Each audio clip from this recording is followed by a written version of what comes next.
What's up everyone? Welcome back again to my YouTube channel. Paano nga ba natin maging kaibigan pa rin yung ating empleyado, ating tinanggal na empleyado? Alright, kung bago tayo magtapos bago tayo magsimula sa ating vlog na to, ay kung hindi ka pa nakapasubscribe sa aming YouTube channel, please subscribe, click notification bell para updated po kayo sa aming YouTube channel in the future. At the same time, kapag meron kaming i-upload, okay, ma-update po kayo, okay, sa aming mga future na i-upload. At the same time, kapag na-reach po namin yung 100k subscriber, ay magpapag-giveaway kami after this year 2025. Okay, salamat po sa inyong pag-subscribe. Punta na po tayo sa ating topic, na paano nga ba maging kaibigan pa rin, okay? Kumbaga walang nangyaring conflict, okay, sa inyong pagkakaibigan, yung dating mong empleyado dati na tinanggal mo, okay? Sa aking experience, kung bakit kaibigan ko pa rin sila o kaya naka-communicate ko pa rin sila, it is because sa aking experience ko lang I will share the very important of our life. Bagamat nag-fail tayo kasi tinanggal natin sila. Hindi man lang natin sila parang naging consistent na empleyado. Actually, si Sir Joshua, makita niyo sa aming thumbnail na sobrang bait niyan. Okay? Sobrang bait niyan. Yan yung una kong naging empleyado na na-interview.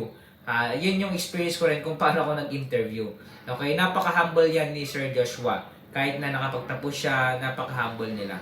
Okay? May mga pangit na sitwasyon, everything. Pero past is past. Okay? So, thankful ako kasi nung time na yan talagang nakita ko siya, nakita niya ako at sinuportahan niya pa rin ako sa aking bagong journey.